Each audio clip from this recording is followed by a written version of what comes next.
hari ini daripada media dan sebagainya, sehingga ya saya minta semuanya yang ada di sini untuk gadgetnya diletakkan dulu, laptopnya diletakkan di depan, semuanya ambil posisi yang santai terlebih dahulu, pilih posisi yang relax.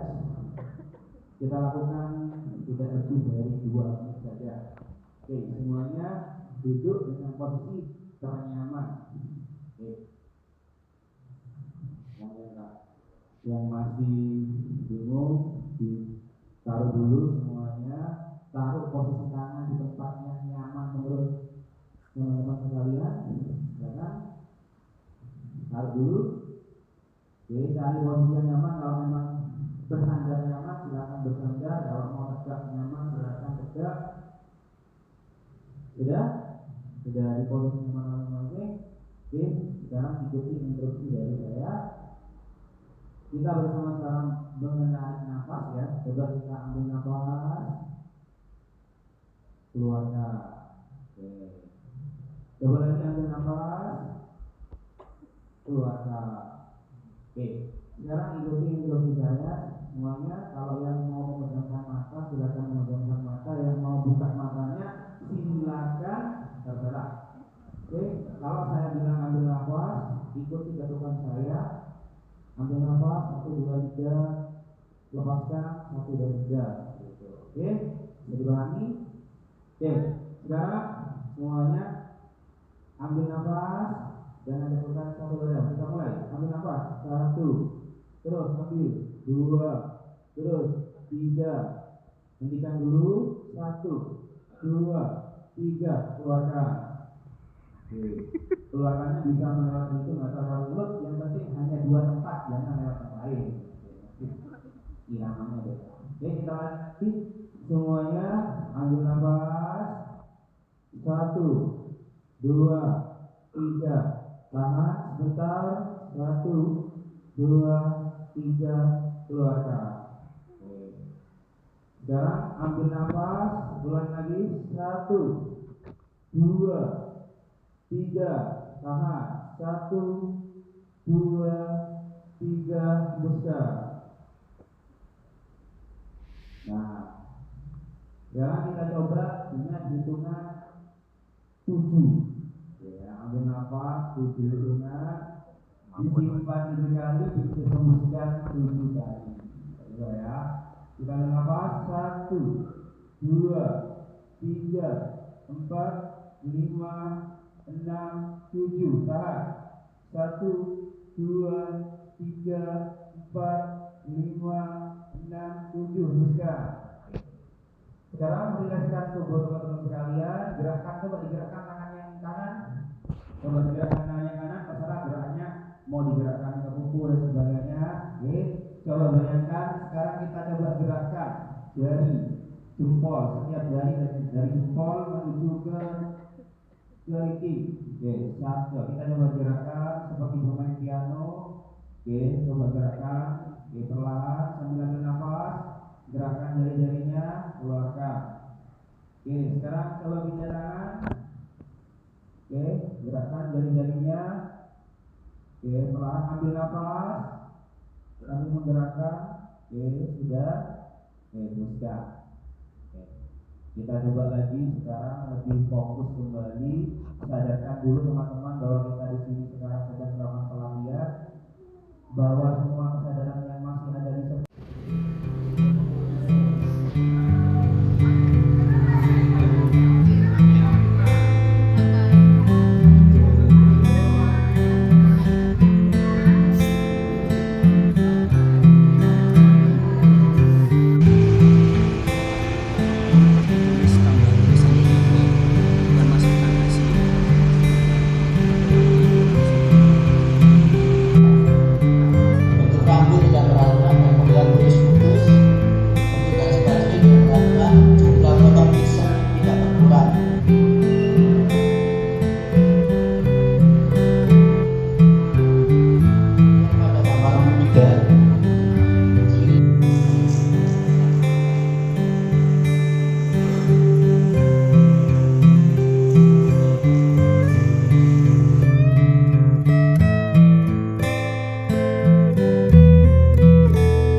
Perkenalkan, kami dari kelompok 5. Saya dipaksa untuk maju. Awalnya bukan ini, tapi gimana lagi. Nah, itu barusan ini buat dengan teman terkait berbagi praktek baik, khususnya modul 2 yang judulnya berpikir komputasional. Di sini tidak ada. Kalau awal saya melakukan penugasan di sekolah itu saya alhamdulillah menggunakan PPT yang sudah diberikan oleh fasilitator, hanya bagian pengenalan saja. Karena kalau dikasih semuanya waktu hanya dikasih 20 menit sehingga dari pelatihan yang sudah saya dapatkan di sini, saya mengambil materi tersebut dan membuat 3 hal dalam praktek baik. Yang pertama membuat tim edukasi, yang kedua adalah pembelajaran unplug, yang ketiga adalah pembelajaran plug. Oke. Di sini pembelajaran unplug-nya hampir sama dengan tadi yang sudah presentasi. Lanjut. Nah, saya membuat permainan ya, yang disebut dengan bermain sebagai robot. Ya, di sini ada 2. Yang pertama sama dengan masnya tadi, yaitu anak-anak nanti berlagak seperti robot. Ada yang memberikan perintahnya, programmernya, ada yang jadi robot. Kita kasih kasus untuk menentukan di posisi awal sampai posisi akhir itu bagaimana. Itu bisa dikerjakan secara langsung melalui LKPD. Yang kedua, anak melakukan praktek langsung di dalam kelas. Ya, Bapak Ibu kalau ingin tahu bagaimana kegiatannya bisa lihat video saya yang ada di YouTube. Jadi seperti ini gambarannya. Dan di sini, nah, ini anak-anak, ini adalah simulasi akhir. Ketika anak-anak memperagakan dia sebagai robot, saya tentukan dia dimulai dari titik mana dan berakhir di titik mana. Ada 2 orang, dua grup perempuan dan grup laki-laki. Dia nanti memberikan perintah, misalnya maju 1 langkah, satunya ditutup. Sehingga akhirnya terjadi kejadian yang saya rekam ini nabrak. Terjadi tabrakan yang luar biasa ya. Dan untuk menambahkan penguatan positif, karena ini masih bernuansa kurikulum yang baru, maka saya menggunakan yel-yel tentang Salam Anak Indonesia Hebat. Bapak Ibu sudah pernah dengar Salam Anak Indonesia Hebat? Oke, saya kasih tahu Bapak Ibu ya. Salam Anak Indonesia Hebat, maka jawabannya adalah cerdas, sehat, berkarakter. Nah, itu yang katanya Pak Menteri yang harus diajarkan ke anak-anaknya ya. Jadi kita bisa coba ya. Tuh, kalau saya bilang Salam Anak Indonesia Hebat, Bapak Ibu bilang cerdas, sehat, berkarakter. Oke. Saya ulangi, Salam Anak Indonesia Hebat, cerdas, sehat, berkarakter. Nah, itu saya gunakan sebagai penguatan kepada siswa. Selanjutnya untuk pembelajaran plug, nah, karena di tempat saya sudah penggunaan penerapannya itu menggunakan ekstrakurikuler, maka saya dengan sama kepala sekolah dipaksa untuk mengajar ekskul di sini. Karena kan penerapannya cuma ada 3. Kalau melaksanakan secara langsung tidak mungkin karena pengajarnya dan jamnya terlalu penuh. Integrasi mapel juga dilakukan, tapi untuk memperkuat ini karena kan di sini coding ini lebih diperdayakan untuk plug, sehingga dengan lab kita yang cukup minim, akhirnya dilakukan pembelajaran ini saya ajarkan anak-anak dengan Pitoflow. Dan alhamdulillah ketika pembelajaran ini anak-anak lebih cerdas dari saya. Apa buktinya? Mereka eksploitasinya terhadap ilmu itu luar biasa. Ketika membuat seperti ini, silakan kalian membuat game. Mereka sudah berimajinasi, menggabungkan blok-blok dari awal. Lupa ini gagal bagaimana? Mereka sudah bisa membaca alurnya, berpikirnya seperti ini. Nah, itu menjadi dasar dalam materi modul 2. Jadi seperti ini Bapak Ibu, sama nah. Dan untuk game, kemarin setelah mengikuti pelatihan ini, dan saya juga mendapatkan donasi Gemini Pro gratis sama dengan masnya yang tadi, akhirnya saya membuat, tapi ini versi menggunakan Canva AI-nya. Yang pertama ada namanya SOC. Ini saya lakukan ketika bulan September, singkatan dari Sensor Champion. Ini saya ambil berdasarkan yang waktu lagi terkait ruang guru. Dan yang kedua, ini game di finalnya saya menggunakan Invisible Maze. Ini juga ada di kegiatan SCUC yang ada di ruang guru. Nah, bisa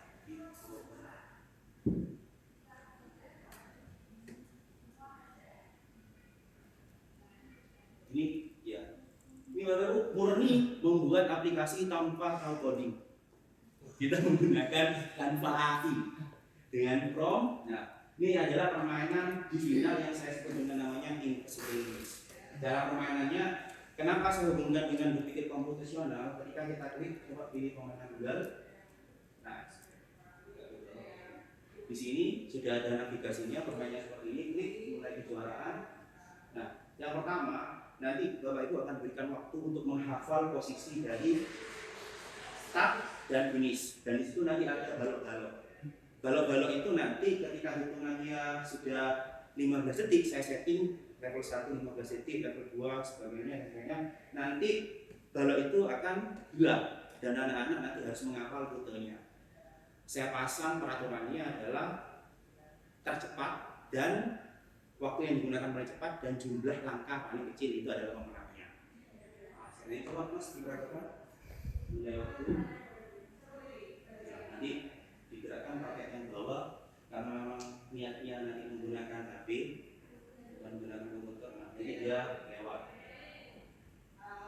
Ini finish berapa nanti jumlah langkahnya. Oke, Anda melakukan ini waktunya sekian, langkahnya 19, nyawa per 5. Nanti masuk ke level yang selanjutnya, maka jumlahnya ini kan nanti mereka akan berpikir secara komposisional. Oh, langkah ini hematnya seperti ini dan sebagainya. Ini nanti melatih sampai saya kembangkan sampai level 5. Alhamdulillah saya sendiri belum bisa sampai level 5. Kenapa? Karena memang ini yang membuat posisinya itu AI secara utuh. Saya hanya menggunakan prompt yang sederhana. Ini nanti beberapa menit dan sebagainya banyak. Ini sudah saya kembangkan kemarin sampai permainannya tidak. Ada permainan global dan permainan.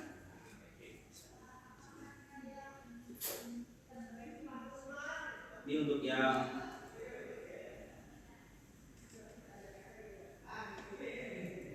menyaring bagaimana siswa itu termasuk IQ-nya tinggi atau tidak. Dengan permainan ini ada ronde 1 yang fokusnya pada numerik. Jadi anak-anak saya kasih penjumlahan yang luar biasa dari penjumlahan 25 angka, 50 angka sampai 100 angka. Kalau dia salah, dia tidak akan bisa lanjut. Ronde yang kedua, memorize. Nanti saya kasih gambar kartu, anak-anak menebak posisinya kartunya di mana, itu apa. Dan yang terakhir, logika sederhana. Nah, ini semuanya fokus pada modul 2 terkait berpikir komputasi. Oke. Itu kalau berminat saya bisa bagi sebagainya dengan Bapak Ibu ini sekali karena ini yang buat AI tanpa AI ya, gitu kan. Belum saya perbaiki dengan menggunakan bunyi. Tadi itu kalau sudah pakai bunyi mungkin sekeren punya yang Bapak tadi bermanfaat sekali. Oke, mungkin itu dari kelompok 5 terkait berbagi cipta baik berpikir komputasional, yaitu penerapan modul 2 dalam proses pembelajaran dan untuk peningkatan berpikir komputasional siswa. Ini tuh jika ada salah, salahkan kelompok saya, menurut saya maju. Jadi, Assalamualaikum warahmatullahi wabarakatuh. Terpaksa tanggung jawab, gimana lagi. Nah, untuk refleksi kegiatan ini saya senang sekali. Tadi sudah melihat berbagai praktek baik dari teman-teman. Ada yang tadi mempraktekkan baiknya bagaimana integrasi KKA dengan Mapel dijelaskan, bahkan ada link YouTube-nya kalau mau diterapkan seperti ini. Bahkan tadi juga ada, ini aplikasi meringankan administrasi, sudah dijelaskan dengan baik. Itu memberikan kita kemudahan dan memberikan kita banyak oleh-oleh yang nantinya kan pasti ditanyakan, apa sih dapatnya? Kita dapat apa? Nah, ini kamu bisa mengerjakan administrasi pembelajaran dengan cepat, cukup pakai ini. Ya Mas, jangan dihapus dulu ya. Oke. Kalau bisa gratis untuk edukasi. Untuk tim kita SMP 2. Wajib. Nanti biar saya saja yang jualan hasil RP-nya. Gantian eksploitasi nih. Ya, dan banyak hal lagi. Mungkin kalau bisa lanjut pelatihan ini bisa mengembangkan yang lain, khususnya karena kalau anak-anak itu kalau pembelajaran seperti biasa Jenuh. kurang menarik. Tapi kalau pembelajaran yang berbasis dengan KA ini memang menyenangkan karena memang kontekstual dengan anak-anak, tentunya game. Ini pengalaman saya ketika mengajar sebagai pembina ekstrakurikuler KKA yang dipaksakan. Itu saya sungguh luar biasa ketika melihat antusiasme dari siswa. Luar biasa ketika mereka mereka punya ide-ide yang luar biasa, yang bahkan ide itu mungkin tidak muncul dalam benak saya sebagai seorang guru. Oh Pak, bisa Pak seperti ini, coba saja. Oh bisa Pak, gimana caranya? Nah sini, loh Pak bisa kayak gini, sensornya gimana dan sebagainya. Itu luar biasa. Anak-anak menggali kemampuan. Apalagi kemarin sebelum masuk ke sana saya gunakan Blockly. Ya, saya ngajar, tenang saja, saya masuk ke kelas. Oke, sebelum kita masuk ke dalam PictoBlock, silakan kalian selesaikan Blockly tentang ini. Level 1 nilainya 1, level 5 nilainya 50, sampai level 10 nilainya 10, nanti saya masukkan ke rapor. Oh siap Pak, saya tinggal 2 jam anteng. Kak iso kabeh dibae. Lama-lama akhirnya ada yang sudah berhasil dan sebagainya. Itu memberikan, oh rupanya bisa diam kalau anak itu konsen. Padahal biasanya kalau pembelajaran saya kebetulan ngajar IPA, oh pelajaran ini set, ada yang tidur dan sebagainya. Ketika pembelajaran yang berbasis dengan teknologi ini ada tantangannya bersifat seperti game, itu saya yang tertidur karena menunggu siswa saya kok cek seriusnya gitu, apa sih yang seru, tidak bisa ini salahnya di mana, di otak atik sendiri. Oh rupanya memang hakikatnya kita sebagai manusia itu akan termotivasi kalau ada masalah. Jadi kalau pembelajaran Bapak Ibu buatlah masalah ya nanti bisa. Itu mungkin refleksi dari saya berdasarkan dengan teman-teman ini luar biasa. Saya selalu diingatkan Pak tugasnya, karena saya memang orang yang paling tidak taat administrasi ya. Jadi tugasnya baru dan dibantu dengan teman-teman memberikan masukan ini kegiatan yang sungguh luar biasa. Ini tuh Pak dari kelompok 5 Sairi. Wassalamualaikum warahmatullahi wabarakatuh. Waalaikumsalam.